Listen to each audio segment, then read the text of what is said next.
Well, what do you have if you don't have art? I mean, it's really, I just can't imagine a world like that. It's a BA in fine art, and there's strands within the BA. There's sculpture, paint, print, and media. So I chose media, which means working with like digital electronics and video and film, and the internet, stuff like that. I mean, I think you choose a creative job path because you have to. It's a sort of necessity, and you kind of get congested if you don't work and do this stuff.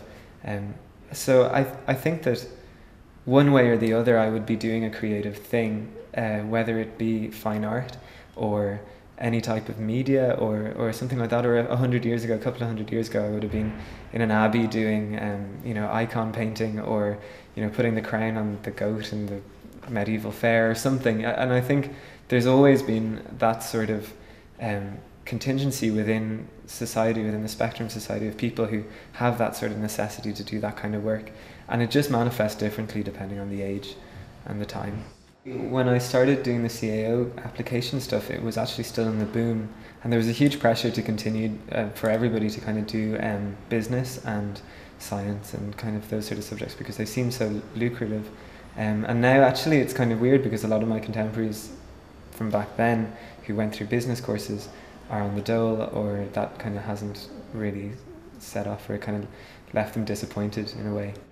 I mean, you make a sort of decision when you go to choose an art path, art career, that you're not going to let money dictate, your lifestyle or your choices, and that sort of means opting into a certain kind of stream of culture or a certain strand of society, which is a lot more kind of self-reliant, I think. I mean, I think that art is doing something that you love every day, so it's driven by a passion. So there's a certain trade-off that you're going to see this thing through, and you're going to work really hard to communicate what you feel like you need to say.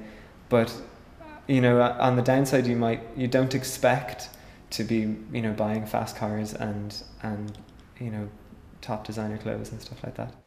Today's the graduate show day of NCAD, so the BA graduates and the MA graduates will be all showing the culmination of their 4 years of work here. And so there's loads of different departments in the college, ranging from fine art paint to textiles and industrial design, and they'll all be showing work in their various departments around the campus. So at 6 o'clock we'll open up, and there'll be a kind of everybody. You'll see a load of people who've been covered in paint overalls and chalk in their hair suddenly in high heels and suits, and it's going to be a really weird transformation. This is a celebration, of an achievement, and I guess also, you're hoping to launch yourself, and we're hoping to launch ourselves collectively into the world outside the little microcosmic incubation phase, and sort of show the world what we are capable of doing and where we hope to go. I'm a little bit nervous. I mean, I tried not. You see, the thing is, I've never actually looked at my results the whole way through the course, so I don't know what to expect really. Well, I just finished a project called The Dowsers, which is a 15-minute video piece, and it is a series of media representations depicting a kind of fantastical story about a situation in which water has been privatized, or at least commodified, and a kind of new age activist cult has emerged in response to this. It's here.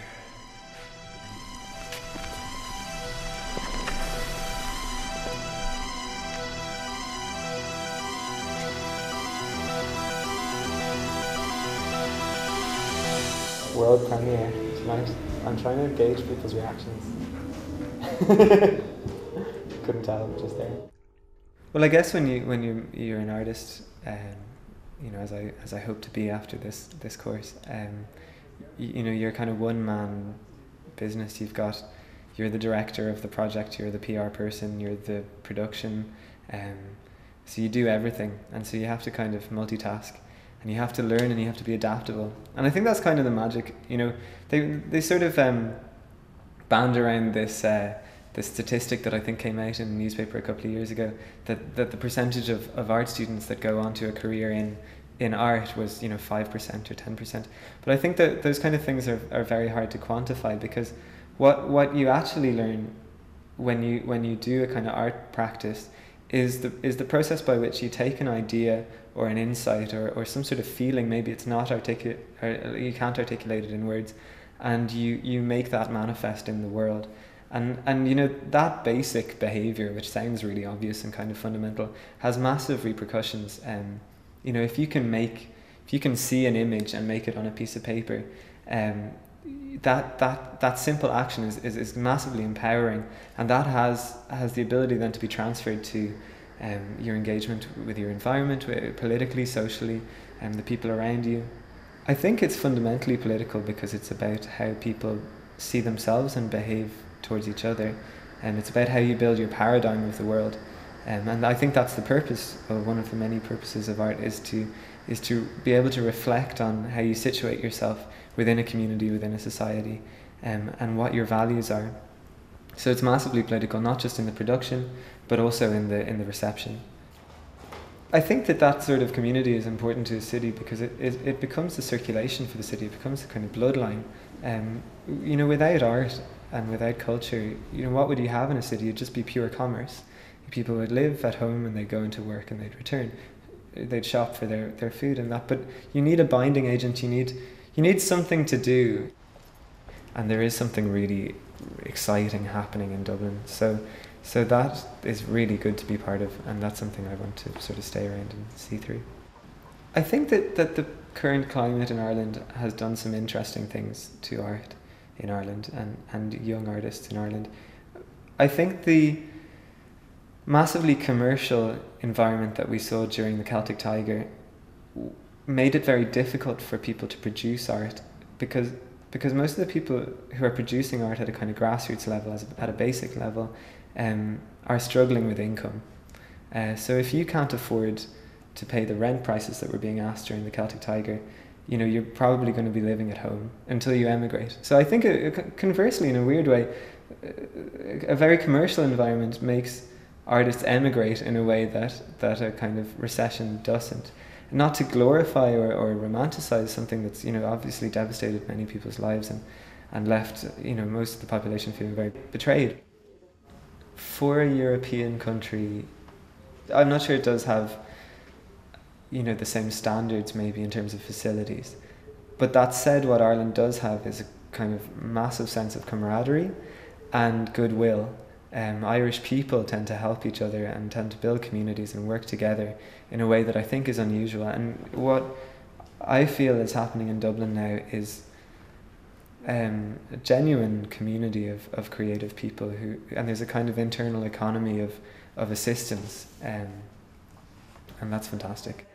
Well, I didn't think I was really concerned about the points, and then when I went to the computer, I could feel my stomach sort of spinning, and I turned it on and I got a first, so it's really good, and I got some kind of commended something for my thesis, and so I'm happy out. Well, Michael D. Higgins made a really interesting point when he got inaugurated, and he was saying that Ireland has sort of chosen one of two potential strands, and he kind of located one at being this sort of entrepreneur, Dragon's Den sort of the kind of businessman attitude, and the other being something that I think is a kind of romantic notion within Ireland and also outside of about Ireland, which is the kind of folk storyteller, musician, theatrical person, and that's what I think we have that in our self-identity. When you have a situation like this, a kind of crisis, where the leaders and the pillars of the society have sort of crumbled, you really do have to look at new models for approaching the problem. And maybe it's not to architect another boom. Maybe it's to sort of readdress our values and what we think we actually need to develop towards.